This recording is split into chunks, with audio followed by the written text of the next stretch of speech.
Sí, buenas noches todos, todo el grupo, todos los que ven estos videos, tanto el presencial como el diferido. Gracias por estar siguiendo eh, este tema, ¿no? La guerra espiritual del príncipe de paz. La clase anterior para mí fue contundente, muy interesante, porque pudimos observar cómo hubo choques de poder, verdaderamente enfrentamientos, choques de poder entre nuestro amado Señor Jesucristo y el ángel malvado Satanás, ¿verdad? Eh, Hubo mucha actividad demoníaca cuando el Señor vino en carne. Hoy vamos a ver la parte secuencial, ¿no? El Señor, bendito sea, venció con la resurrección. Ayer terminamos con esa parte, una diapositiva de la gloria del Señor, ¿verdad? Que sale del sepulcro victorioso. Pero ¿qué sigue? ¿Qué sigue después? Las Escrituras nos dicen algo que sigue en el Nuevo Testamento y siguen los enfrentamientos de los demonios ya con la iglesia del Señor, con la iglesia apostólica, vamos a llamarle así, la iglesia apostólica, ¿no? La iglesia primitiva. Siguen los enfrentamientos, ¿no? Qué tremendo que pensamos que, bueno, que ya acabó todo. Pues no, no ha acabado, siguen. Y vamos a ver el tema enfrentamientos con demonios en la iglesia apostólica, ¿verdad? Eh, Primero tenemos que tener muy claro lo que es la definición de la guerra espiritual. Vamos a remontarnos al inicio del curso, ¿no? Hubo el tema definición de la guerra espiritual. ¿Qué es la guerra espiritual? Bueno, se denomina guerra espiritual una batalla. Es, como está en la diapositiva, un un encuentro hostil, competitivo, a ver quién gana, entre enemigos o rivales que poseen fuerzas espirituales. La guerra espiritual es eso, espiritual, fuerzas espirituales antagónicas, rivales. Y hemos venido viendo que es un conflicto entre dos reinos, el reino de la luz y el reino de tinieblas. Es una confrontación. La guerra espiritual es una batalla, yo les decía cuando empezamos el curso, después de este curso, nunca más tu vida volverá a ser igual. El Señor se va a encargar de ministrarnos conocimiento, de darnos poder, de darnos una visión diferente, porque Dios quiere la manifestación de su poder y soberanía a través de la iglesia, sobre Satanás y sobre el mundo. Y nosotros somos eso, la iglesia del Señor. Bueno, habiendo definido, vamos a los evangelios. Yo sé que todos ustedes han leído, vamos a decirle los evangelios, pero realmente es un solo evangelio, un solo tratado de buenas noticias. Eso es evangelio. Pero se han dividido, según los autores, en tres evangelios sinópticos, o sea, narrativos, y un evangelio que le llaman teológico, el de Juan. Bueno, vamos, el asunto es que los evangelios y todo el resto del Nuevo Testamento, el libro de Hechos, las cartas paulinas, es decir, de Pablo, las cartas juaninas, de Juan, Santiago y el Apocalipsis, mencionan la guerra espiritual. El Nuevo Testamento lo menciona y el Nuevo Testamento destaca la actividad demoníaca. Cualquiera pensaría que con la resurrección y la ascensión del Señor terminó la guerra. Pues no, señores, de ninguna manera sigue estando la guerra. En los evangelios esa dimensión del ministerio de guerra espiritual resulta preeminente, prominente en la vida del Señor Jesús. en cierta medida, pero también en la de sus discípulos, ¿verdad? Así que, así como está esa diapositiva llena de casquillos en un combate, ¿verdad? Los evangelios, el resto del Nuevo Testamento, pues nos dan una comprensión muy, muy adecuada de la guerra espiritual sobrenatural contra lo maligno que hay en este mundo, ¿no? La venida de Cristo había constituido, ¡pum!, un golpazo, una invasión al reino de Satanás, ¿verdad? Les decían en la clase pasada que estoy seguro que el diablo, Satanás, el Señor lo reprenda, empezó a temblar cuando oyó del cielo el día del bautismo de nuestro Señor Jesucristo, el bautismo en agua, una voz que les dijo, este es mi Hijo bien amado, en quien tengo contentamiento.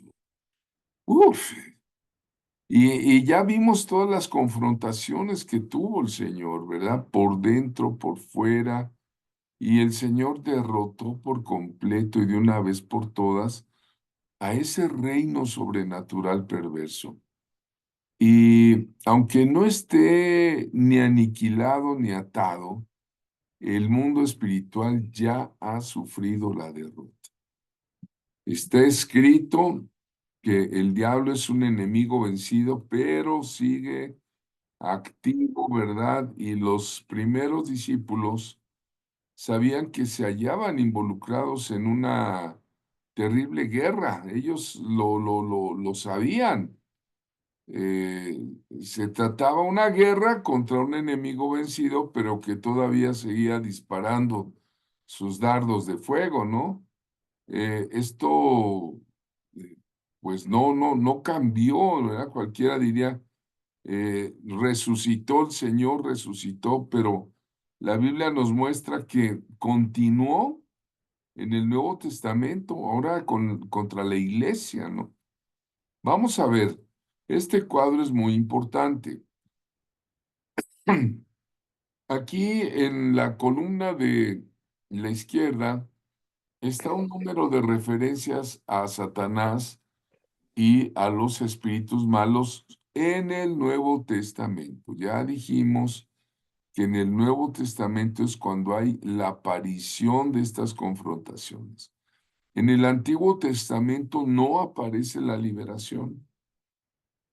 Como ministerio no aparece. Aparecerán milagros, aparecerán sanidades, pero no aparece la liberación. Lo más cercano que se puede es de David cuando tocaba el arpa delante de Saúl, pero en sí no era una liberación.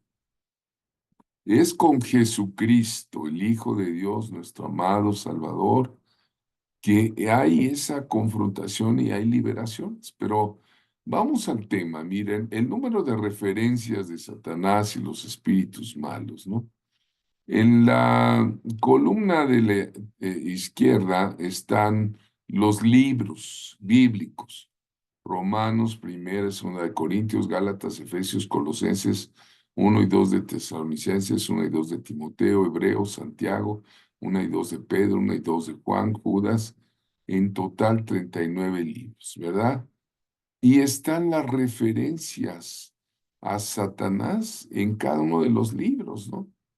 Por ejemplo, en los evangelios lo menciona 48 veces, en Hechos 4, en Apocalipsis 29 veces, vean, en todo el Nuevo Testamento el nombre de Hasatán, Satanás, el Señor lo reprenda, aparece 120 veces. ¿Qué te parece eso? ¿No? Y la referencia a sus ángeles rebeldes a órdenes de él, que son potestades, principados, huestes de maldad o también gobernantes de tinieblas, como espíritus malos o espíritus inmundos, aparecen 208 veces. en todo el Nuevo Testamento, ¿no? Y ahí está el número, por ejemplo, en Romanos se habla 4 veces, en la primera y segunda de Corintios 7 veces, ¿no? En la primera y segunda de Juan 5 veces, ¿no? Entonces vean ustedes cómo eh, aparecen tantas veces Satanás 120 y espíritus malos. ¿Será importante que leamos la Biblia bajo la óptica de la guerra espiritual? Yo creo que sí. Yo creo que sí, por eso este curso, ¿verdad? Vamos a ver eh, a este asunto de Satanás en el Nuevo Testamento. Vamos a ir viendo algunos versículos. Me gustaría que 2 o 3 hermanas que tengan la Biblia a la mano y quieran ayudarme, con dos hermanas o hermanos que tengan la Biblia a la mano y quieran ayudarme, pongan su manita para que sepa yo que van a colaborar en la exposición de esta clase, por favor. Sí, la hermana Sonia Valle, gracias. ¿Alguien más? ¿Quién más? Nada más, la hermana Sonia. ¿Alguien más quiere apoyar para la lectura? Que ponga su manita ahí en el... Yo, hermano, yo, yo ¿Y quiero leer. quién habló? Yo, hermano, ¿Y cómo se llama usted? Porque no distingo la voz. Lidia. Ah, Lidia, bueno, tiene usted la Biblia en la mano. Bueno, gracias. Entonces vamos a ir alternando entre Sonia y Lidia con voz clara. Sonia, por favor, Hechos 5:3. ¿Lo quieres leer, por favor? Está también en la diapositiva. Amén, amén. Dice así en nombre del Padre, del Hijo y del Espíritu Santo. Y Sí, dijo Pedro, hermana, directamente al versículo, ¿verdad? sí, Sí. y dijo Pedro, Ananías, ¿por qué llenó Satanás tu corazón para que mintieses al Espíritu Santo y sustrajeses el precio de la heredad? Vean ustedes, ahí aparece un personaje que se llama Ananías y está delante del apóstol Pedro y ahí hay un choque de poder, ¿verdad? Porque Pedro le dice, ¿por qué llenó Satanás tu corazón? Ahí vuelve a aparecer la actividad de Satanás como el tentador que puede llenar el corazón de un creyente, porque Ananías era un creyente, estaba aceptado en la iglesia, seguramente fue uno de los 3,000 bautizados después del sermón de Pedro, y era un creyente, pero miente al Espíritu Santo. El tentador llenó el corazón de este hombre para mentir al Espíritu Santo de Dios y querer aparentar, o sea, se puso una máscara que era un buen creyente, pero ojo, Satanás llenó su corazón. Así que la avaricia, la mentira y el robo son actividades de Satanás. A pesar de que el Señor Jesucristo ya lo había vencido en la cruz a ese Satanás, ustedes pueden ver en el Nuevo Testamento seguía activo. El diablo seguía activo y llena el corazón de un creyente tratando y sigue, yo creo que sigue activo hasta que el Señor lo echa al lago de fuego, eh, tratando de que los creyentes tropiecen como tropezó Ananías y como lo hace hoy. Y el asunto es la unción del Espíritu Santo que tiene Pedro, que pues con su sombra, ¿verdad? Sanaba a los enfermos, pero al decirle, Ananías muere, cae muerto por mentir a Dios, ¿verdad? ¡Qué unción! ¿Quién quiere pedir la unción de Pedro para que si se encuentra una persona mentirosa, hipócrita, pues ¡pum! Yo creo que habría una limpieza muy fuerte entre los grupos cristianos hoy día. Bueno, pero ese es el asunto, ¿no? Que Satanás seguía activo. Vamos a pedirle a la hermana Lidia que tenga la bondad de leer, por favor, Hechos 10:38. Ahí está en la diapositiva también. Casi todos los versículos que voy mencionando están en la diapositiva. Si la tienes en la computadora, lo puedes leer.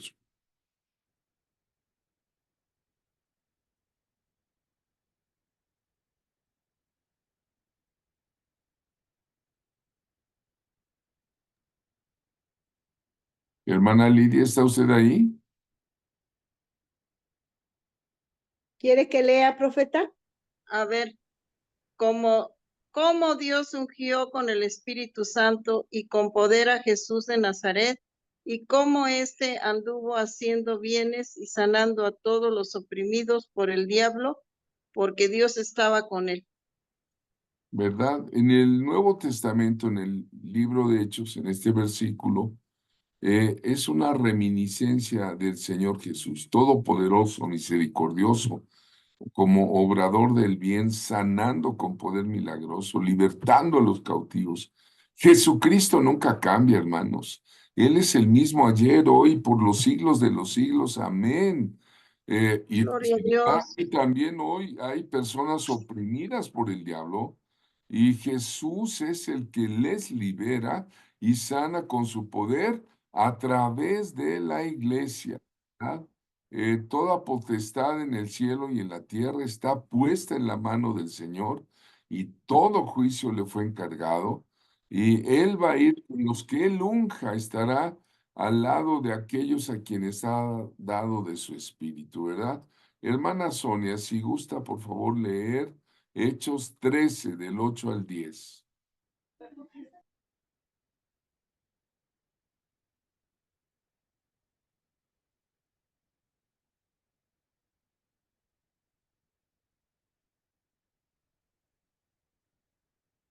Está en la diapositiva siempre, hermanitas. Siempre está también ahí para que ustedes no tarden mucho buscando en su Biblia. Hechos 13 del 8 al 10.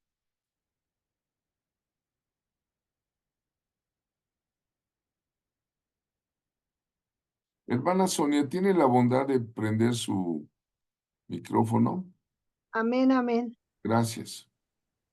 Pero le resistía Elimas, el mago, pues así se traduce su nombre, procurando apartar de la fe al procónsul. Entonces Saúl, que también es Pablo, lleno del Espíritu Santo, fijando en él los ojos, dijo: Oh, lleno de todo engaño y de toda maldad, hijo del diablo, enemigo de toda justicia, ¿no cesarás de trastornar los caminos rectos del Señor? Vean ustedes, en el libro de Hechos, hay este enfrentamiento nuevamente. Ahora los brujos, los hechiceros, como antaño, siguen activos. Ahí andan haciendo de las suyas, sirviendo a Satanás, ya sea por dinero o por poder. Satanás está especialmente ocupado en estos hombres que están en el poder, por ejemplo, en el poder social y político, en las mujeres que están en el poder social y político, y llegan a rodear, ¿verdad? De gente mala, de brujos, ¿no? Dice Elimas el mago, ¿no? Estaba con un procónsul, vean, son diferentes actividades. Elimas es un mago de magia negra, ¿verdad? Y Elimas es un mago y el procónsul, pues es vamos, es un político, es un político. Y entonces están en el poder para impedir que sean religiosos, porque el ejemplo de las personas que están en poder influye a muchos, puede influir una nación, puede influir un pueblo, ¿no? Entonces la magia ritual, la plenitud del engaño, ¿verdad? Que tiene el diablo y hace que un hombre sea un hijo del diablo. Vean ustedes, ¿Cómo es la expresión para ese brujo? Hijo del diablo. No todos son hijos de Dios, ¿eh? Mucha gente dice, es que toda la humanidad somos hijos de Dios. No, todos somos criaturas de Dios. Pero entre las criaturas de Dios están los hijos de Dios que por la gracia y la bondad del Espíritu Santo y de Cristo, nacimos de nuevo. Gloria al Padre. Nos hizo nacer de nuevo. Pero también hay hijos del diablo. Y ahí están los magos, ¿no? Los brujos. Le dice, oh, lleno de todo engaño y de toda maldad, hijo del diablo, enemigo de toda justicia, no cesarás de trastornar los caminos rectos del Señor. Pablo tomó autoridad y lo dejó ciego. Vean ustedes esos choques de poder que hay. Cada creyente lleno del Espíritu Santo debe reprender con autoridad a las fuerzas de las tinieblas. No temas. El Señor te dio poder y autoridad para hollar serpientes y escorpiones y toda fuerza del enemigo. Alguien diga amén allá en casa. Hermana Lidia, ahí en la diapositiva, Hechos 26, 18, por favor.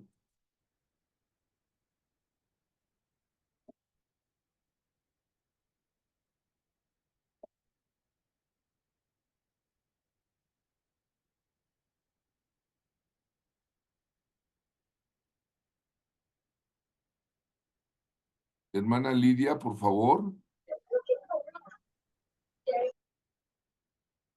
Dice, para que abra sus ojos, para que se conviertan de las tinieblas a la luz y de la potestad de Satanás a Dios, para que reciban por la fe que es en mí perdón de pecados y herencia entre los santificados.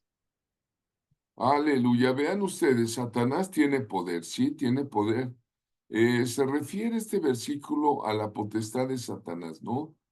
Un principado de tinieblas. Sin embargo, el Evangelio de Cristo hace conversiones en las vidas y en las personas que salen radicalmente de las tinieblas a la luz, ¿verdad? La fe en el Señor Jesús, bendito sea, hace que los pecados sean perdonados y se vuelvan santos, ¿verdad? Y herederos del reino de Dios, ¿verdad? El mundo que está en tinieblas debe ser iluminado y estas personas deben ser llevadas a conocer las cosas que corresponden a la paz eterna, a la vida eterna, ¿verdad? Así Pablo le dice, abre sus ojos, ¿no? Toma el poder para que abra sus ojos, para que se conviertan, alguien diga ya en su casa, se conviertan, ¿sí? Y ahí está otra vez la potestad de Satanás en el Nuevo Testamento, ¿verdad? Vamos a ver. Romanos 16, 20, hermana Sonia Valle, por favor. Y el Dios de paz aplastará en breve a Satanás bajo vuestros pies. La gracia de nuestro Señor Jesucristo sea con vosotros. Por eso en la armadura espiritual dice, calzados vuestros pies con el evangelio de la paz.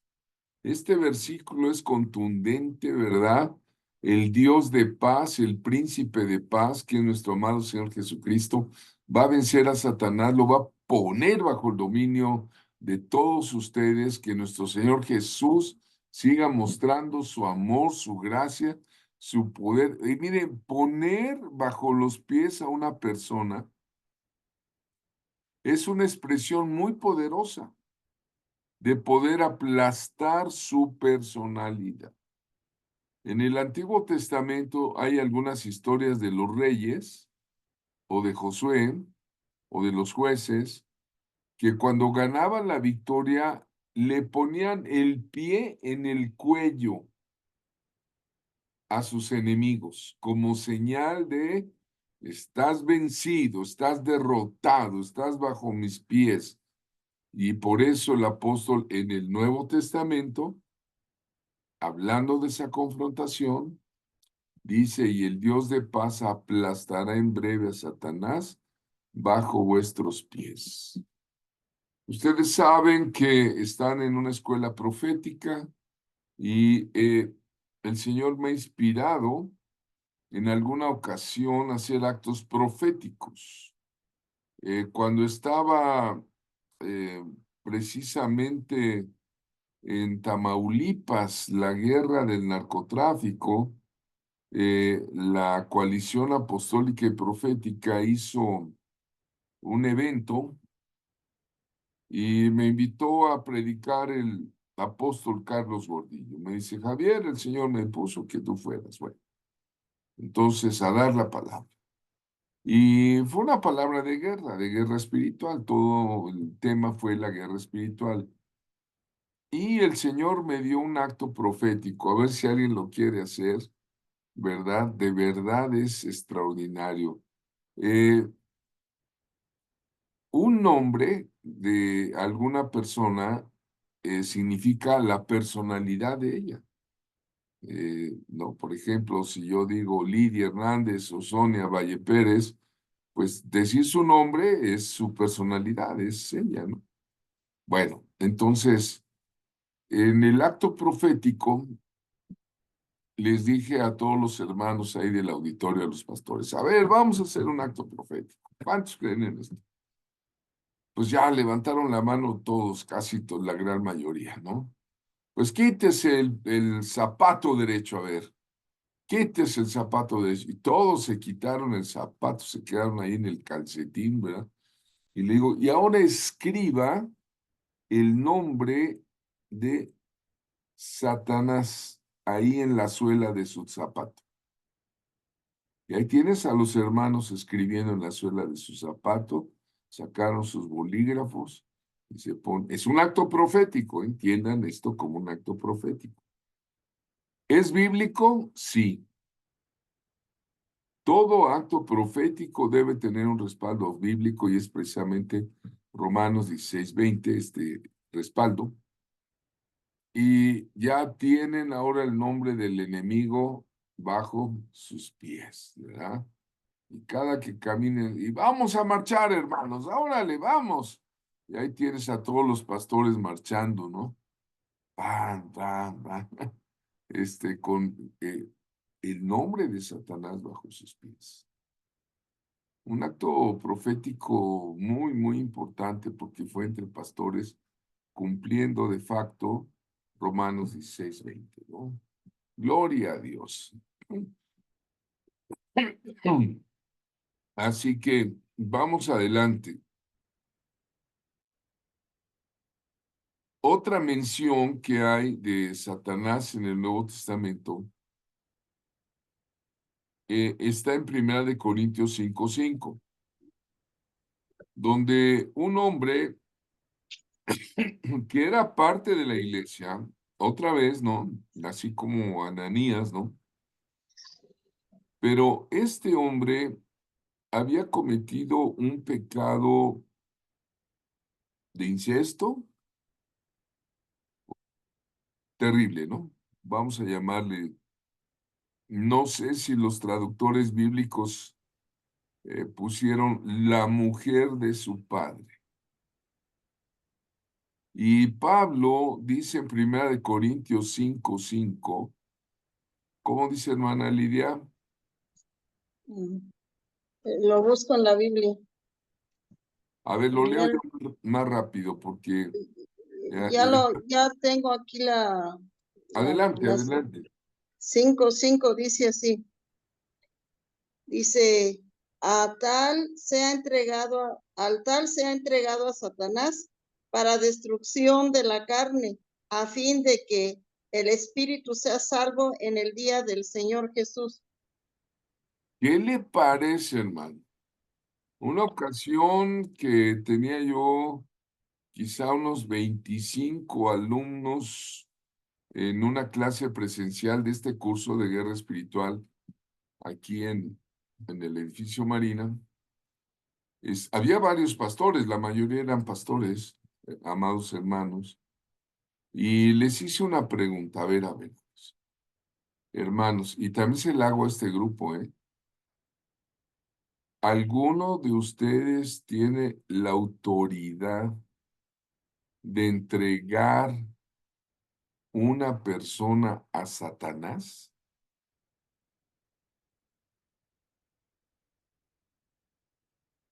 Pablo lo hizo. Él tenía autoridad apostólica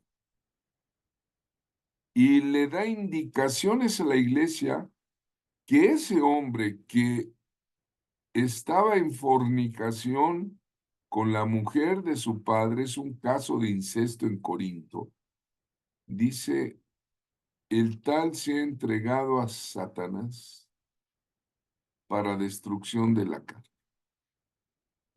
a fin de que el espíritu sea salvo en el día del Señor Jesús. Un versículo muy especial, ¿verdad? ¿Es posible con autoridad apostólica entregar a Satanás a una persona pecadora? Pablo lo hizo con la autoridad apostólica. El delito es el incesto, dice ahí, con la esposa de su padre. Y en la foto que está ahí es de una pareja de Centroamérica. Ella es la mamá y ese es el hijo.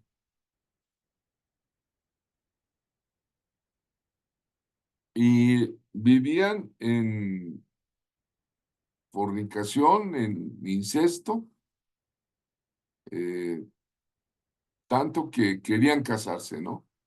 Es decir, tenían ya relaciones sexuales, ¿no? Eh, bueno, no sabemos si el caso de Corinto era su madre natural. Los de la foto sí, es su madre natural de ese muchacho. Eh, Fue un caso que salió, ¿verdad? O podría ser su madrastra también, ¿no? La ley romana no toleraba esta conducta, al igual que los códigos legales de Deuteronomio. En Deuteronomio 22:30 dice, ninguno tomará la mujer de su padre, ni profanará el lecho de su padre, ¿no? Y la iglesia de Corinto, en lugar de estar, vamos, apapachando el pecado, por decir algo, la congregación debía haberlo expulsado, entregarlo a Satanás, al mundo, ¿verdad? Y aunque Satanás destruya su cuerpo, por la bondad de Dios, dice Pablo, su espíritu se salvará cuando venga el Señor Jesús. ¿Qué le parece esto? El tal se ha entregado a Satanás. Vamos a ver otras menciones de Satanás en el Nuevo Testamento. En 1 Corintios 7:5. Sonia, por favor. No os neguéis el uno al otro, a no ser por algún tiempo de mutuo consentimiento, para ocuparos sosegadamente en la oración y volved a juntarse en uno, para que no os tiente Satanás a causa de vuestra incontinencia. Bueno, este capítulo 7 de Corintios está dirigido a los cónyuges, a los esposos. Tiene muchas respuestas al comportamiento conyugal. Mi esposa y yo, que hemos dado cursos de matrimonios en algunas iglesias, incluso en nuestra iglesia, e incluso por Zoom, dimos en el año 22 un curso para matrimonios. Bueno, el caso es que dice, no se nieguen el uno al otro para que no los tiente Satanás. O sea, el marido y la mujer no se deben de negar, porque deben de llegar a un acuerdo, porque en el matrimonio pues hay amor, y el Señor no quiere que los matrimonios tengamos relaciones sexuales ilícitas. Esto por la incontinencia de uno de otro. Me llama la atención la caricatura, ¿verdad? Donde ahí hay una púa de espinas entre el hombre y la mujer, ¿verdad? No deben negarse a la relación sexual cuando estén casados los cristianos, sino con un acuerdo de mutuo consentimiento, ¿no? ¿Para qué? No ostiente Satanás, ¿verdad? Ahí está otra mención de esa actividad. Ahora seguimos viendo esto de Satanás en el Nuevo Testamento, Señor lo reprenda. ¿A quién le toca? Hermana Lidia, si tiene la bondad. Primera a los Corintios 10, 19 al 21. Sí, ahorita se lo leo. Primera Corintios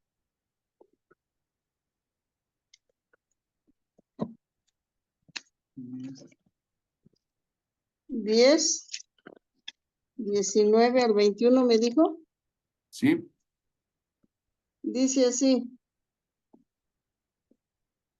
¿qué digo pues? ¿Que el ídolo es algo o que sea algo lo que es, se sacrifica a los ídolos? Antes digo que lo que a los gentiles sacrifican, a los demonios los sacrifican, y no a Dios, y no quiero que vosotros os hagáis partícipes con los demonios. No podéis beber la copa del Señor y la copa de los demonios. No podéis participar de la mesa del Señor y de la mesa de los demonios. Vean, en la enseñanza doctrinal del apóstol, muestra que todo el culto a los ídolos es obra de los demonios. En las clases anteriores hemos visto el asunto de la santería, el asunto de la idolatría, de la Virgen de Guadalupe en México, de la Reina del Cielo, los dioses ancestrales. Hemos visto todo esto y quizá usted diga, bueno, ¿por qué ver todo esto? Bueno, porque eh, cuando la gente adora a los ídolos, creen que están adorando algo divino. En la antigüedad creían que estaban adorando a dioses, pero el hecho es de que estaban siendo engañados por los malignos demonios. Por eso de lo del culto a los muertos, sus ofrendas, las fiestas parroquiales que se hacen hoy día casi en todo México, ¿no? Son ejemplo de esto, ¿no? El culto a los ídolos ponía y pone en contacto a la gente no con Dios, no con el Dios único, santo, vivo y verdadero que creó los cielos y la tierra, sino con los demonios. Y Pablo no quería que nada que tuviera que ver con los demonios estuviera en la iglesia. Por eso les dice, no quiero que ustedes sean partícipes con los demonios, porque hay sacrificios a los ídolos, no podéis beber la copa del Señor y la copa de los demonios. Y habla de la mesa del Señor y la mesa de los demonios. Es una distinción total, ¿verdad? Cómo hay una actividad demoníaca allí. Vamos a leer, hermana Sonia, si tiene la bondad, 2 Corintios 2:11. Para que Satanás no gane ventaja alguna sobre nosotros, pues no ignoramos sus maquinaciones. Vean, precisamente Pablo está enseñando a la iglesia la guerra espiritual. Está enseñando que hay una estrategia, hay maquinaciones. El maligno puede ganar alguna ventaja sobre nosotros si ignoramos cómo trabaja. Recuerde que el profeta Oseas anunció que el pueblo puede ser destruido porque le faltó conocimiento. Debemos cuidar el conocimiento bíblico y estar atentos a las maquinaciones, a los engaños, porque aún los escogidos podemos ser engañados. El diablo tiene maquinaciones, tiene trampas, el Señor lo reprenda con tal de confundir a la iglesia del Señor. Somos más que vencedores. Alguien diga, somos más que vencedores por medio de aquel que nos ama. Hermana Lidia, por favor, segunda a los Corintios 11:14. Sí, ahí voy. 11:14. Dice así,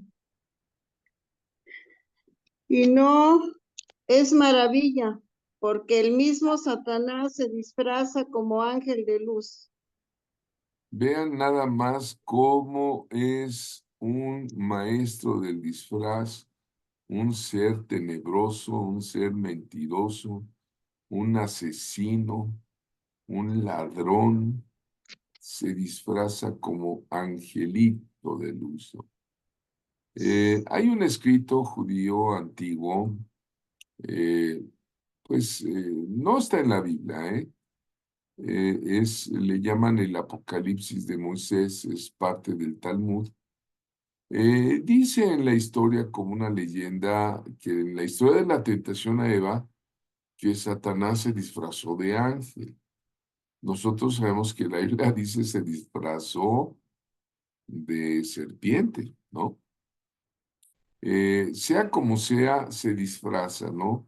Y Satanás y sus siervos pueden engañarnos, eh, presentando una apariencia atractiva, moral, pero realmente no es, ¿verdad? Entonces, mucha gente ingenua que no lee su Biblia puede seguir enseñanzas sutiles, ¿no? Que aparentemente están en la Biblia, y luego tergiversan y pueden apartar a la familia. No se deje estafar. Esté en constante oración hasta que el Señor venga. Otra mención del diablo, de Satanás en el Nuevo Testamento está en la segunda carta a los Corintios 12, 7 y 8. Una mención muy especial. Hermana Sonia quiere leerlo.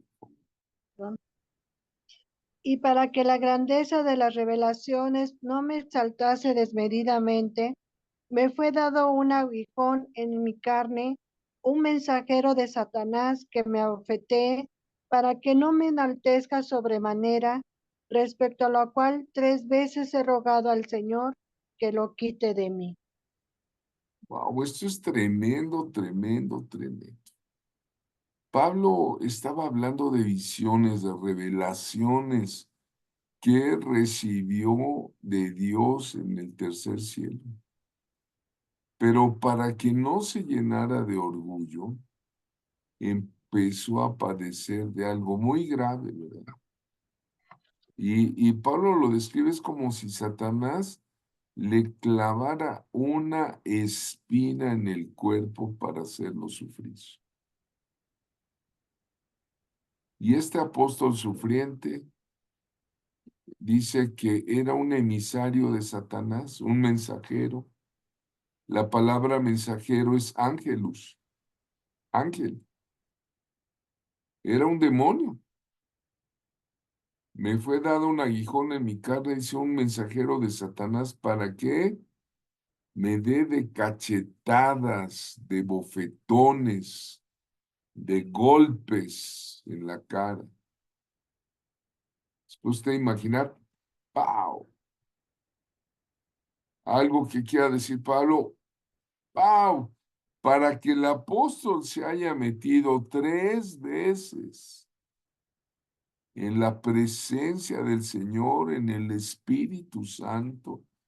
Dice 3, he rogado al Señor que lo quite de mí. Estaba duro, ¿no? ¿Y por qué le pegaba al diablo? El mensajero Satanás, para que no me enaltezca sobre mí. Tenía tanta revelación este hombre que Dios le tuvo que decir, Pablo, bástate mi gracia. Que nos baste la gracia del Señor y seguimos adelante.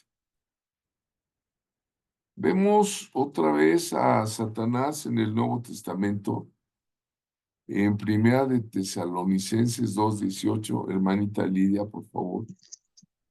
Por lo cual quisimos ir a vosotros, yo, Pablo, eh, eh, perdón, ciertamente una y otra vez, pero Satanás nos estorbó. ¿Qué hizo Satanás? Estorbar. Estorbó. Satanás es real y aquí es presentado como alguien que estorba, alguien que es un obstáculo para la obra de Dios.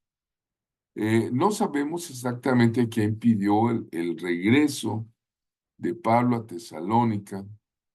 Hubo oposición, no sé si hubo enfermedad, complicaciones del viaje, eh, problemas económicos, financieros, o un ataque directo, como ya lo vimos, ¿no?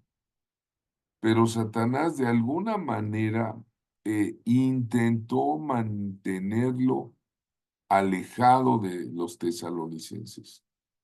También menciona en alguna ocasión que él quiso ir a España, pero fue estorbado. Hermanos, vean la actividad, ¿no? Muchas dificultades ocasionalmente nos impiden cumplir con la obra de Dios y pueden ser atribuidas a Satanás. De verdad que sí. Bueno, vemos la siguiente.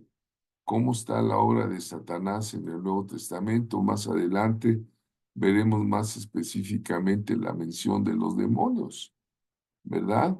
¿Quién va? Sonia, por favor.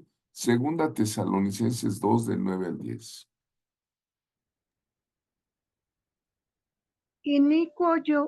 Inicuo cuyo advenimiento es por obra de Satanás, con gran poder y señales y prodigios mentirosos, y con todo engaño de iniquidad para los que se pierden, por cuanto no recibieron el amor de la verdad para ser salvos.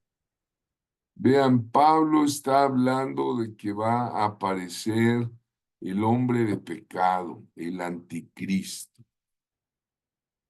Va a usar gran poder, señales, prodigios mentirosos y todo engaño, ¿verdad? Dice, todo engaño de iniquidad. Miren, los milagros de Dios pueden ayudarnos a fortalecer nuestra fe, a guiar a las personas a Cristo, pero ojo, no todos los milagros son necesariamente de Dios. Aún los brujos, los hechiceros o los falsos profetas, apóstoles, falsos, pueden hacer milagros, ¿verdad? Los milagros de Cristo, Jesús, siempre son importantes en su propósito, que es ayudar, es sanar, es guiar a la persona a Dios.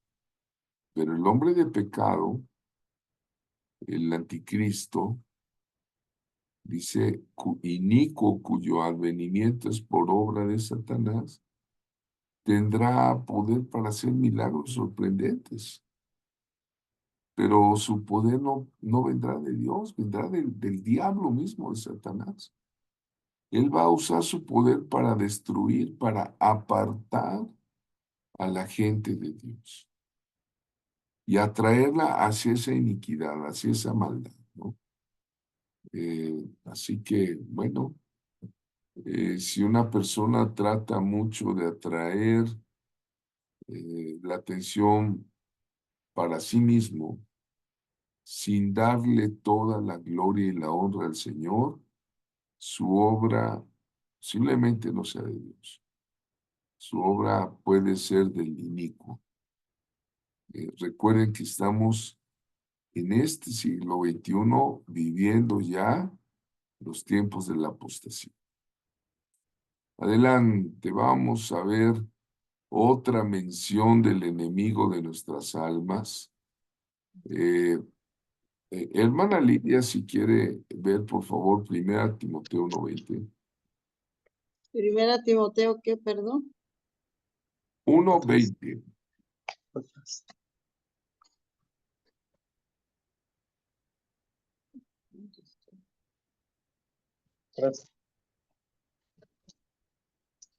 Ahí voy. 90. Primera Timoteo. Dice así la palabra de Dios. 1:20 dijo, hermano, de los cuales son Himeneo y Alejandro, a quienes entregué a Satanás para que aprendan a no blasfemar.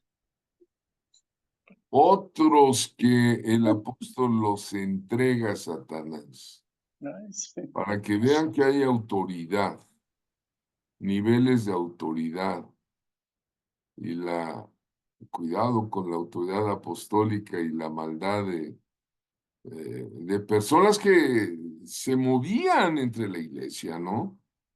Hay muchos falsillos ahí por ahí, ¿no? Realmente no sabemos quién fue Alejandro, pero ha de haber sido un compañero de Himeneo, posiblemente fue un colaborador de un tal Himeneo, y el error de Himeneo se explica en la segunda de Timoteo 2:17, ¿no? Este Himeneo se dedicaba a enseñar a la gente que ya se había llegado la resurrección. Se puede imaginar a alguien que anda predicando y dice, es que ya llegó la resurrección y pues ustedes son los que se quedaron. Arrepiéntase, ¿no? Dice la segunda de Timoteo 2:16, se las voy a leer al texto. Evita las profanas y vanas parlerías o parlanchines, ¿no? Que fácilmente llevan a la impiedad. Y su palabra cunde como gangrena. De ellos son Himeneo, ahí está la mención de Himeneo, el que fue entregado a Satanás junto con el tal Alejandro. De ellos son Himeneo y Fileto, otro, que extraviándose de la verdad, dicen que la resurrección se ha realizado ya, pervirtiendo con esto la fe de algunos. Pues sí, les andan diciendo que ya fue la resurrección. Y dijeron, pues entonces yo ya me quedé, o qué pasó, ¿no? Y Pablo los pone en su lugar, los entregó a Satanás. Vamos a ver otra mención. Está aquí en 1 Timoteo 4:1. Espero que ustedes lean su manual y que estén haciendo las tareas que les van a ayudar mucho en esto. Adelante, hermana Sonia, por favor. Pero el Espíritu dice claramente que en los postreros tiempos algunos apostatarán de la fe, escuchando a espíritus engañadores y a doctrinas de demonios. Vean esta mención, espíritus engañadores, ¿verdad? Y también doctrinas de demonios, ¿no? Estos mentirosos hipócritas van a incitar a la gente a seguir espíritus engañadores, es muy claro. Dicen los postreros tiempos. ¿Hace cuánto se escribió eso? Pablo lo sabía por el Espíritu proféticamente, que habría doctrinas de demonios y pone un par de ejemplos de esas doctrinas de demonios. Yo creo que si hubiera hecho un listado hubiera sido muy largo el listado, pero nada más puso dos ejemplos. 1. Prohibirán casarse y mandarán no comer ciertos alimentos. Si tú ves en el mundo religioso quienes prohíben casarse, en el mundo religioso quienes llegan a prohibir que se coman ciertos alimentos,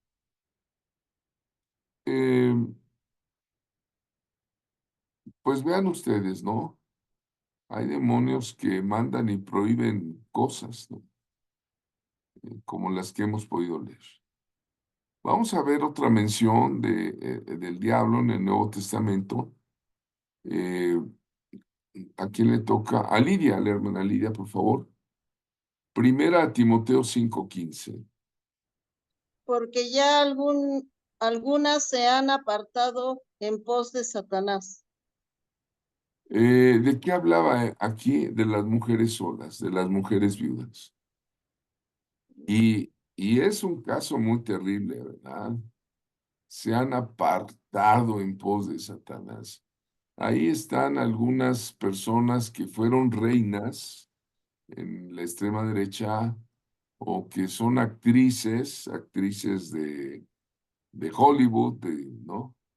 Conocidas como esposas de Satanás, Ay, Dios. ¿no? Mira. Es decir, que por participar en el satanismo, en los ritos que hacen estos seres malignos, estas personas, ellas se entregaban a esos ritos para tener ayuntamiento sexual con el diablo como si fueran sus esposas. Y vivir y servirle a él para todo, ¿no? Está ahí una imagen de esa mujer semidesnuda, fascinante, ¿no? Es la tal Lilith. Lilith, que en los tiempos de los hebreos era parte de la mitología mesopotámica cuando llega el pueblo de Dios a Canaán, ya tenían ahí todo eso, ¿no? Y cuando ya tenían ese conocimiento de ese demonio Lilith, ¿no? En el folclore demonológico judío, Lilith es una que se chupa a los niños, ¿no? Todavía en, en Europa, ¿no? Creen que la muerte de bebés, la muerte que pues amaneció muerto el niño, como dicen de repente, se debe a un demonio que se llama Lilith, el Señor lo reprenda, ¿verdad? Es parte de la mitología, pero sí lo menciona Isaías, ¿eh?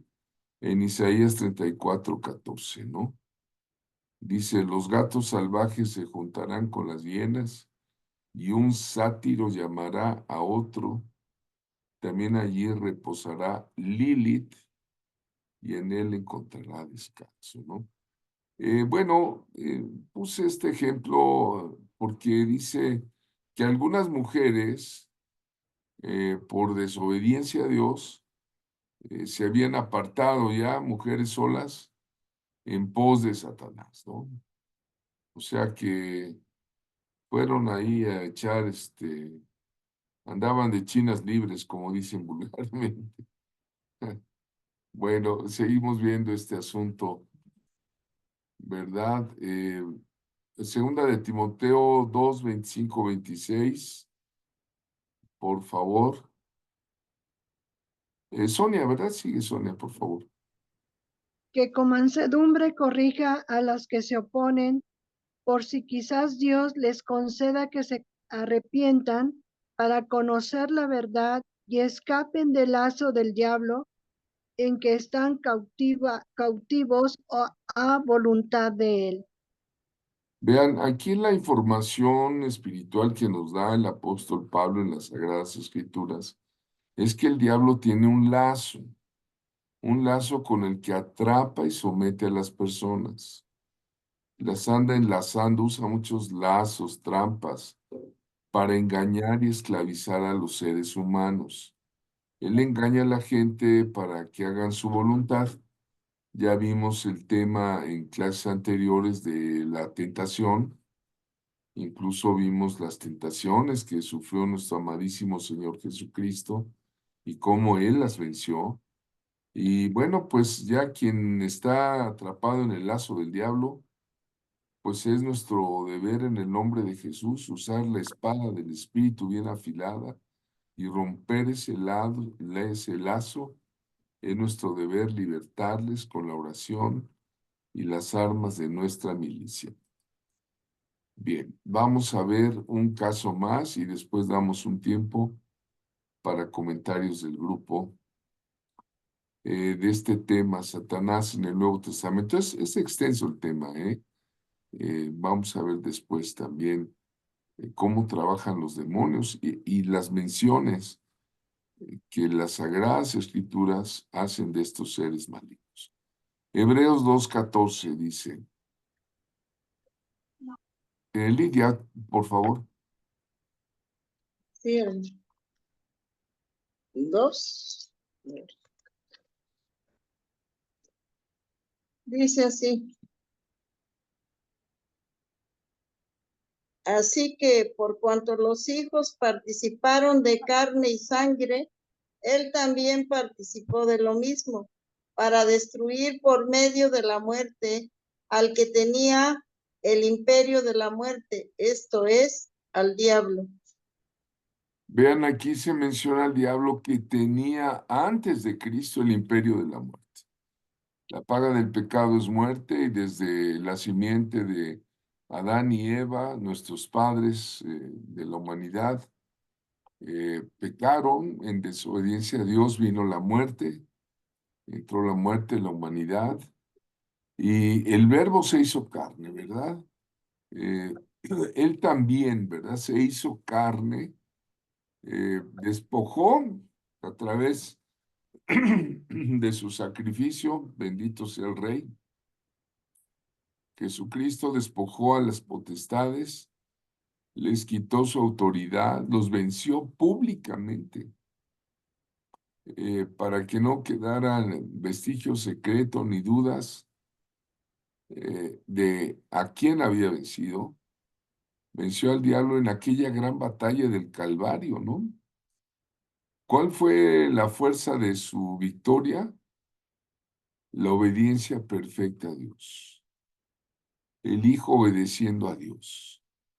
Y Dios amándonos de tal manera que fue capaz de dar al Hijo de su amor, a Cristo Jesús, para que todo aquel que en Él cree no se pierda, mas tenga vida eterna.